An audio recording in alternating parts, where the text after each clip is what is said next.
Thanks for listening. Be sure you are subscribed at jackwilkie.com to the free email list. And if you'd like to support the work I do with these articles, the videos, the Think Deeper podcast, and my forthcoming books, you can become a supporting subscriber there as well, jackwilkie.co/subscribe, and grab 4 ebooks as a token of my thanks. The Case for Moving Toward a Bi-Vocational Ministry Model, October 3rd, 2025. It might be time to shake up the way we've done church for as long as anybody can remember. What kind of shake-up am I talking about? I believe it's time to rethink and even move away from the concept of full-time ministers. To be clear, I don't believe there's anything wrong with paying ministers. It's well supported in the New Testament text and draws on strong Old Testament precedent. Twice Paul drew on the law's command that you shall not muzzle the ox as he threshes as an indication that evangelists should not be hindered by monetary concerns. Deuteronomy 25:4, 1 Corinthians 9:9, 1 Timothy 5:18. He later seemed to endorse the idea of paying elders as well, saying a laborer is worthy of his wages. Leviticus 19:13, 1 Timothy 5:18.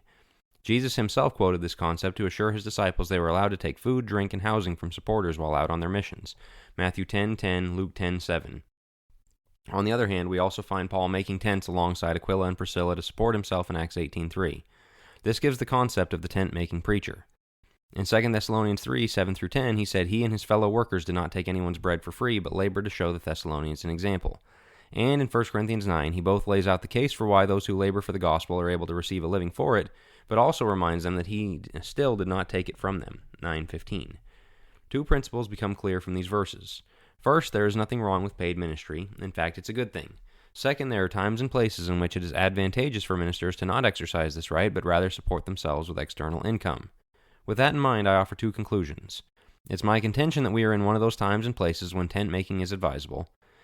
The church broadly recognizing this would be one of the best shifts we could make in our current moment. Allow me to explain why I make these claims with 3 reasons why I believe we're in such a moment and 4 benefits that would result from making this shift. Why it's needed. Member disconnect. Due to our rapidly decaying culture, the disconnect between member and preacher is becoming a chasm. As I've ventured into the world of secular work here and there, I was shocked by just how captured by LGBT ideology and wokeism the average company is. From my church office, I had no idea my members were being inundated so heavily with this stuff. And for that reason, my lessons were at times out of touch with their needs. This is part of how we understand the times. Peacetime is the time for hammering out theological minutia. When war is at our door, it's not time to squabble with your fellow soldiers over who has the shiniest badges.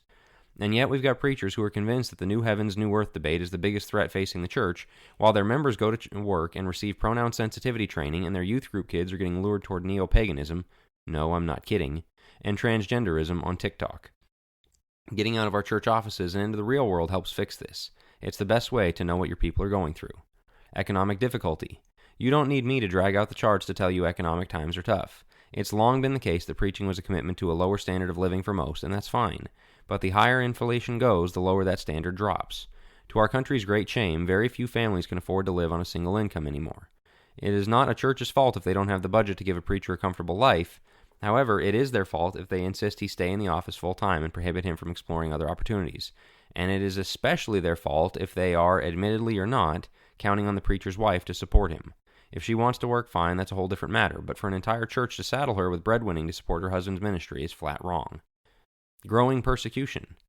Many still balk at claims that persecution is coming, but it's already arrived in Canada, and the people driving the change up there are no different than the people on the political left in our country. If they get their way, we won't be far behind. Church tax exemption could be the first to go, dinging available funds for salary overnight. If they get that change, they will come back for more. Having preachers who are fully ready to preach truth and lose church income is a needed bulwark against these advances. What benefits we could expect? Now that we've covered why it seems the climate recommends tent making, let's look at the positive changes I believe would result from this shift. No more, that's the preacher's job. I was once interviewed by a church who told me almost verbatim, we're all really busy with work and family stuff, so we need a guy who can do our evangelizing and visiting for us. Some people think the preacher should equip the members to do that kind of stuff, but that's not what we want. We don't have time for that.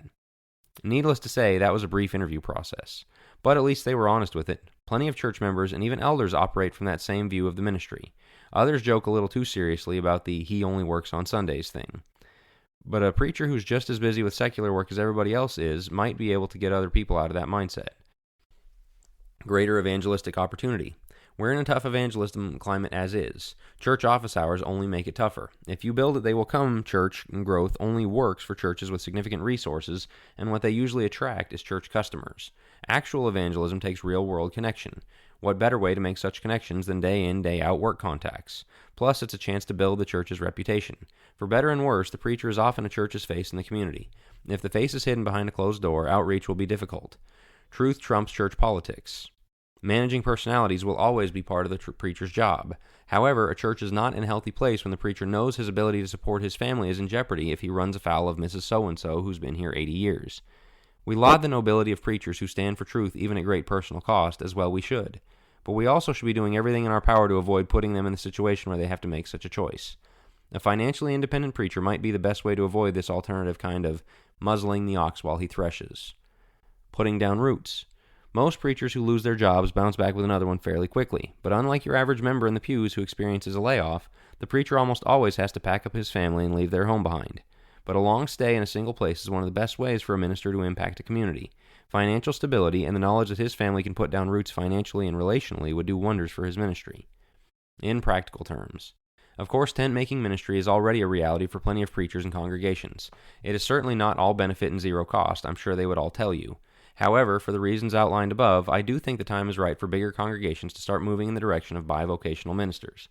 For church leaders, this would mean being open to the idea of letting your minister out of strict office hours to pursue other work. If you have any leads, you may even help him do so. For members, this would mean rethinking your preacher's role, but also supporting him in his work. If you can help him find opportunities or connect him with the right people, don't be shy. God always expected his people to support and uphold those who labored for them and led them. For ministers, it would mean rethinking your duty to your family, people, and community in a way. One of the biggest motivations for writing this is my own journey. Since leaving full-time pulpit ministry, I've had to work to find extra income, and it's been a rude awakening to find that the years of pulpit work have left me with a narrow skill set and limited resume. So I write this in hopes that other ministers will evaluate this reality for themselves and start considering what they might be able to do should push come to shove. What if persecution really does ramp up? What if you want to put down family roots where you are and continue serving your congregation but can't afford to support your family there? What skills and opportunities do you have in your back pocket if preaching the truth costs you financially? Maybe it's time to think and pray about what plan B might be. It might even be time to start exploring side incomes, especially in a time when the internet presents so many opportunities outside the brick-and-mortar 9-to-5 job. The day may soon come when the church has a strong need for people who are already well-positioned to make some tents. If you're catching this on your podcast app, please take a few seconds to leave a review. Good reviews help other people find these articles and episodes, and I would greatly appreciate it.